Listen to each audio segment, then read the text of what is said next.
그렇게 이제 될 가능성이 매우 높다. 이제 분위기는 그쪽으로 간다. 제가 이제 용산 대통령실 쪽 확인해 보니까 특검은 현재 막을 수 없는 상황이다라고 인식을 하고 있고요. 다만 탄핵은 절대 되지 않는다라는 또 나름의 자신감을 갖고 있어서 그 결과가 어떤지 이제 보기로 하고요. 오늘 이제 국회에서 이제 이런 지금 이제 논의를 하던 중에 이상한 일이 하나 벌어지죠. 자, 녹취와 관련된 내용인데요. 노정면 의원이 녹취와 관련돼서 뭔가 사업을 도모했다는 내용. 자, 그게 막 지금 명태균 대표가 화를 내면서 하는 그 장면 어제 들어보셨잖아요. 그래서 우리는 상황관계가 명확하게 국회의원은 명태균이고 김영선 의원은 그 밑에 있는 직원이구나라고 하는 것만 했는데 알고 보니까 이게 용산 대통령실로부터 뭔가 이권 사업을 받기로 약속을 했는데 거기에서 이견이 생겼다. 그런 충돌된 어떤 상황이 제3자에 의해서 녹음이 되었다라는 것인데요. 노정면 의원 질문 먼저 한번 보시겠습니다. 이 내용을 들으면 이게 지금 그 2년 전 상황입니다. 네. 기억이 나십니까? 혹시 명태균 씨가 이와 관련된 사업 얘기를 한 적이 있어요? 윤석열 대통령 그때 그 당선되기 전 후와 이제 그 당선이 되거나 이제 당선됐을 때 그 청와대에서 이제 발주하는 그 관련돼 있는 이제 용역건 중에서 밀양공정우소가 할 수 있는 건들을 다 가지고 오겠다. 그래서 그 사업을 준비하기 위해서 서울에서도 저희가 그 지사를 하나 냈었는데 결론적으로 일은 아무것도 못 갖고 오셨어요. 안 갖고 오셨고 그 뒤로는 뭐 그 청와대 관련해서 일을 더 이상 뭐 어떻게 한다라는 얘기는 저한테는 없었습니다. 네, 일을 이제 결국 받지는 못했죠. 그 과정에서 맞습니다. 받을 수 있다라고 자신감 있게 얘기하던가요? 아니면은 자신감 있게 얘기를 했었습니다. 네, 그 조사가 어떤 조사인지 혹시 얘기를 하던가요? 그 정기적으로 조사하는 여론조사 건하고 이제 정치사회 관련한 그러니까 그 자체 그 참고할 수 있는 조사들을 가지고 오겠다라고 하셨습니다. 정치사회 정기적으로 실시되는 조사? 네네네. 네, 들어가십시오. 정진석 실장님. 네. 대통령실이 행하는 여론조사 가운데 정치사회와 분야에 관한 정기조사가 있습니까? 정기조사 없습니다. 없어요? 네. 그 말씀에 책임지실 수 있어요? 네. 정기조사 없습니다. 네. 네. 자, 이제 대통령실에서 실제로 정기조사를 하느냐 안 하느냐. 저는 역대 정부에서 민심을 어떤 식으로 파악하느냐.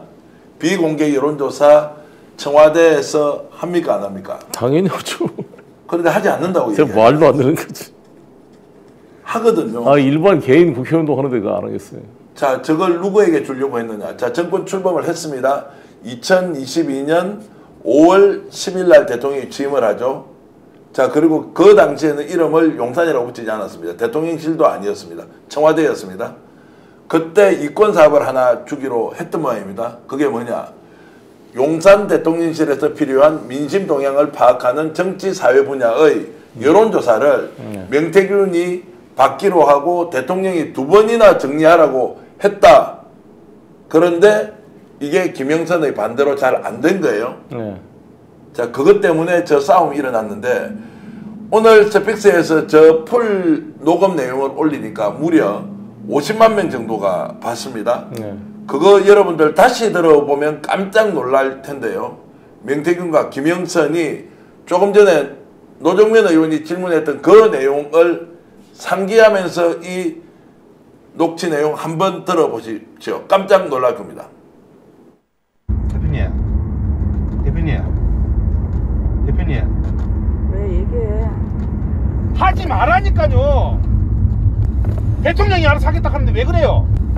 본인 대통령입니까? 내가 지시받았다 이제 못안 내려왔다 했잖아. 본인 그러면 김건희한테 얘기하시죠. 그러면 장난하는 것도 아니고 진짜 2번이나 전화 왔어요. 2번이나 정리해달라고. 김건희 딱 붙어야 본인이 다음에 육선을 할 거 아닙니까? 시킨 대로 해야. 어디 붙어야 먹고 산다고 내가 얘기해도 하지 마시오. 모르는 건 하지 말라니까요. 안전한 거는 본인이 안전하게 하시오. 제발. 본인이 왜 판단합니까? 오야가 위에서 쏘락하면 쏘야지. 본인이 오야합니까? 본인 그 김건희한테 가서 김건희한테 뭘 말이나 똑바로 해요. 김건희가 권력을 쥐고 있잖아요. 권력진 사람이 오다를 내리는데 본인이 왜 잡소리 합니까? 하지 말라는 게 아니잖아. 본인 거 다 윤석이랑 온천해서 윤석이 뭐라 할줄 압니까 나한테? 시키면 왜 시킨 대로 안 합니까 자꾸? 본인 생각이 왜 필요해요? 이렇게 답답하게 정치를 진짜 누가 오다를 준단 말입니까 오야가?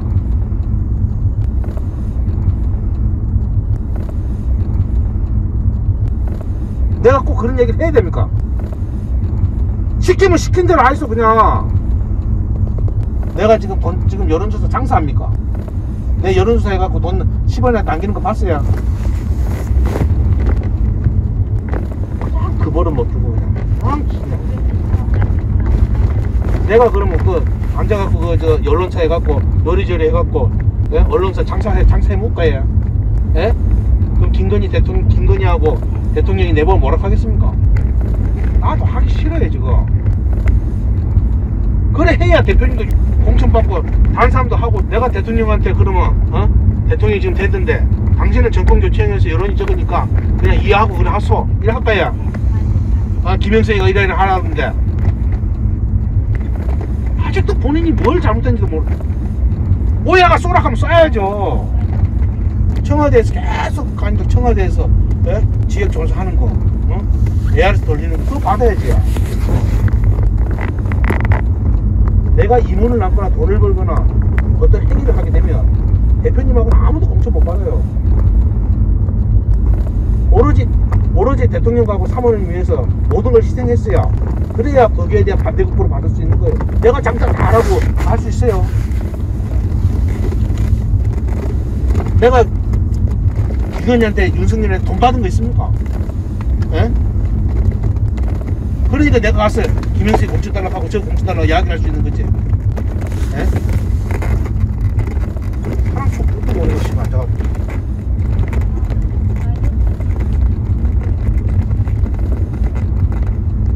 서울에 좀 사무실에 언론사 누가 그 사람을 쓰고 누가 그걸 운영한단 말이야.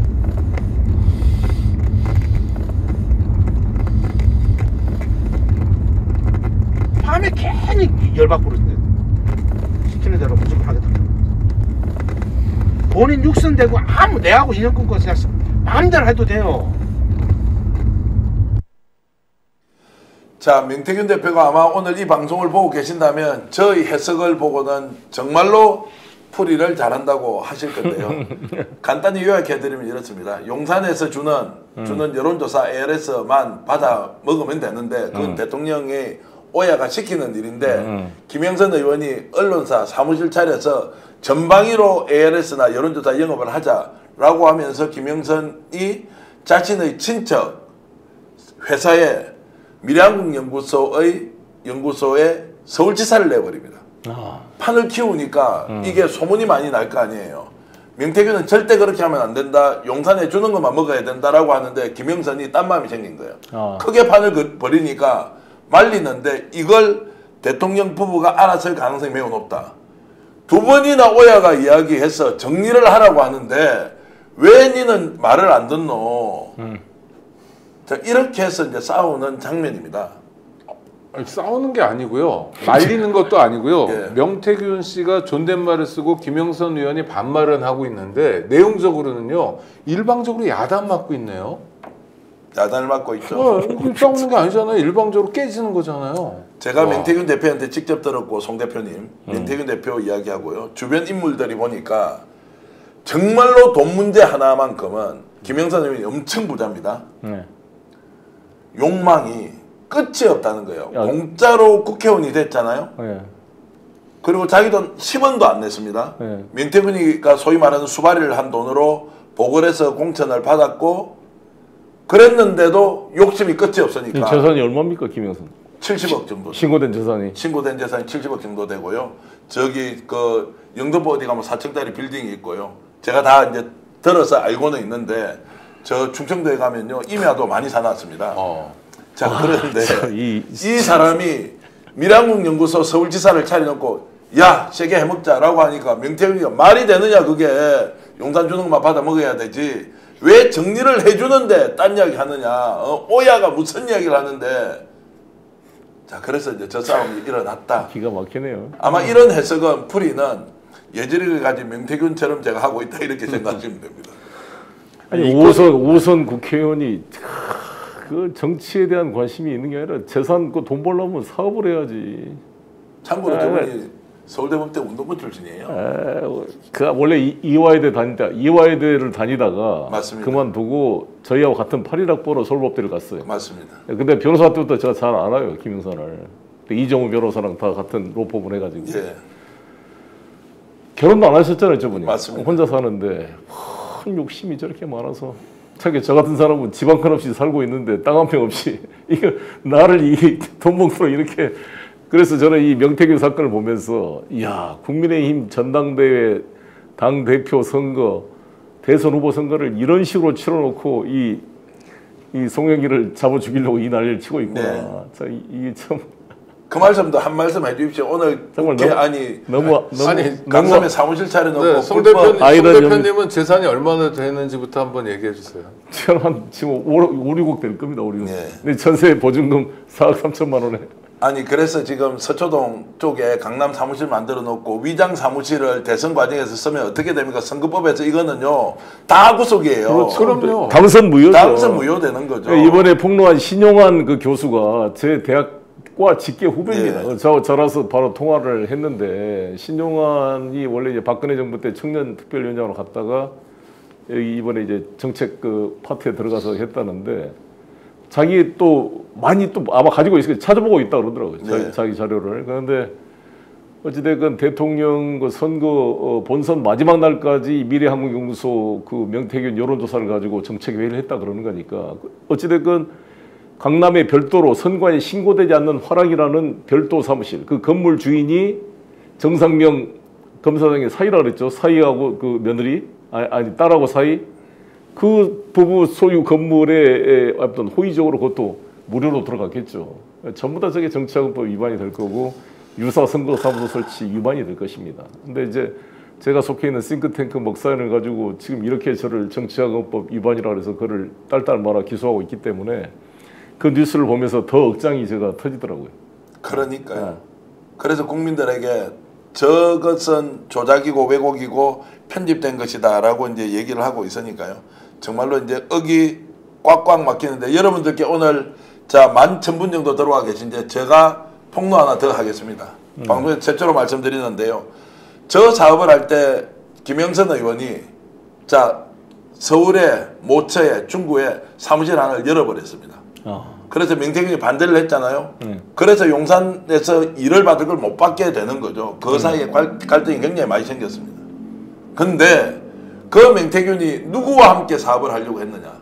유력 정치인과 조용하게 숨어서 차기 대권을 5년 뒤를 노리면서 뭔가 사업을 하려고 했습니다.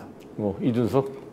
이름은 제가 밝히지 않겠습니다. 어쨌든 그렇게 하면서 나름의 치밀한 계획을 세우고 조금씩 용산에서 일을 받은 뒤에 뭔가 수익 사업을 하나 만들고 그리고 거기에서는 김영선이 이미 먹을 만큼 먹었지 않습니까? 이제 배부른데 김영선이 끼어들어 버리는 거예요. 그러면서 이 판이 깨어지는 거고 거기다가 국회 부의장까지 나오려고 무리수를 두죠. 김영선. 그래서 쉽게 말씀드리면 앞에 보이는 게 없죠. 공짜로 보궐선거에서 국회 입성하게 됐죠. 거기다가 뭔가 용산으로부터 사건도 받으려고 하는데 갈등이 생기죠. 자, 그러고 난 뒤에 국회 부의장까지 나가겠다고 하니까 친윤들이 더 이상 용납할 수 없는 거예요. 그러니까 명태균이 그때부터 스트레스 게이지가 굉장히 많이 올라가는데요. 어쨌든 그런 상황들이 오늘 저 영상에 다 담겨 있는 것입니다, 여러분. 자, 하나하나씩 민주당에서 또는 저희들이 알고 있는 취재 내용이 공개될 때가 올 텐데 제가 분명하게 여러분들께 한 번 더 말씀드립니다. 대통령이 또는 김건희 여사가 여론조사와 관련된 부분을 주기로 했다라는 것은 추론이고 추측입니다. 다만 명태균의 말 이면에는 그걸 받기로 했는데라고 하는 객관적인 진술들이 많이 있습니다. 우리가 받기로 했다. 용산에서 여론조사 주기로 했다라는 이런 이야기들을 두루두루 했기 때문에 대통령이 그것을 줬다라고 하는 것은 아니라는 말씀드리면서 저도 법적으로 좀 피해 가겠습니다. 자, 그리고 그리고 오늘 노영희 변호사가 기속말을 하다가 네. 국회에서 난리가 한번 났는데요. 거기에서 갑자기 아무 이름도 없는 스픽스가 계속 거론이 됐는데요. 여러분 한번 들어보시겠습니까? 그 강혜경 증인이 증언을 할 때 뒤에서 계속 QMR을 하시고 두 번이나 하신 다음에 이쪽으로 움직이셔갖고 김성애 의원님한테 QMR로 뭐라고 하셨어요? 근데 누구십니까? 저는 강혜경 씨의 법률 대리인 변호인 노영희 변호사고요. 네. 네. 변호인이 조력을 할 권리가 있습니다. 노영희 변호사님은 지금 죄송하지만은 소나무당 송영길 대표가 좀 만든 당이죠. 거의 비례대표 2번 받으셨습니까? 그러니까 우리 증언이 제대로 된다는 거를 그러니까 위원장님 이런 건 질서를 좀 잡아 주십시오. 노영희 변호사라는 분은 죄송합니다. 김성애 의원님하고 스피스라는 이름의 유튜브 같이 하고 계시죠. 심장식 의원님도 노영희 유튜브 단골 게스트로 나와 계시는데 뭐 죄송합니다만은 그 노영희 변호사가 의사 진행에 관련된 정상적인 얘기를 했을지 위증 교사를 했을지 우리는 알 수가 없습니다. 예, 그리고 제가 이제 신상 발언을 또 해야 되겠는데 이거 노영희 변호사님하고 신장식 의원님이 스피스라는 데 나온 겁니다. 제가 그래서 아까 안 나온 줄 알고 제가 신장식 의원님한테 제가 사과로 죄송하다고 했는데 신장식 의원님 계십니까? 네, 있습니다. 말씀하세요. 네, 여기 노영희 변호사님하고 신장식 의원님하고 여기 유튜브에 같이 나오셨는데 제가 아까 안 나온 줄 알고 제가 죄송하다고 말씀을 드렸는데 이거에 대해서 글쎄요, 제가 사과를 거둬드려야 됩니까? 아니면 다시 저한테 사과를 하시겠습니까? 뭔 소리지? 자, 이제 저 영상을 보고 지금 댓글로도 많은 분들이 스픽스 홍보 많이 되었다는 이야기도 하고 스픽스에서 누군가 출연한 것이 뭐 중요한 일입니까? 근데 거기 나왔으니까 너희들 원래 짜고 치는 고수도 아니냐라는 이제 막연한 이야기를 하는 것인데, 야 정말로 자 저렇게 하면서 노영희 변호사를 계속 공격을 하더라고요. 그 장면 오늘 좀 보셨습니까? 네, 봤습니다. 예, 어떤 생각이 들었습니까? 아니 변호사의 도움, 조력을 받을 권리라는 거는 형사사건의 피의자만 있는 게 아니라 이 국회에 오게 되는 증인이나 참고인에게도 당연히 있는 거예요. 국회법이 보장하는 기본적인 권리입니다. 왜냐하면 증언을 하고 증인 선서를 하고 이제 증언을 하는 게 법률적으로 불리한 증거가 될 수도 있거든요. 그러니까 그런 말씀을 안 하시는 게 좋다든지 이런 얘기를 얼마든지 할 수 있는 거죠. 그것 때문에 노영희 변호사도 바쁜 사람인데 강혜경 씨를 지키기 위해서 이 보호받아야 될 공익제보자 아닙니까? 지키기 위해서 자기 역할을 하는 거예요. 근데 그게 못마땅했던 거죠. 그러니까 이런 트집 저런 트집을 잡는데 그중에 하나가 스픽스에서 같이 출연한 사람이라고 트집을 잡는데 이건 정말 기상천외하고 이분이 배준영 의원? 인천 뭐 강화 옹진 지역구인데 지역구민들은 정말 창피하시겠다. 다음에는 이런 분 좀 제거해 주세요. 이건 너무 아닌 것 같아요. 경우를 가지고 따질 걸 따져야죠. 스픽스는 말하는 언론입니다. 대세는 유튜브, 그중에서 스픽스. 좋아요, 댓글, 구독, 알림 설정. 여러분이 저희를 사랑해 주시고 우리가 여러분을 사랑하는 4가지 방법입니다.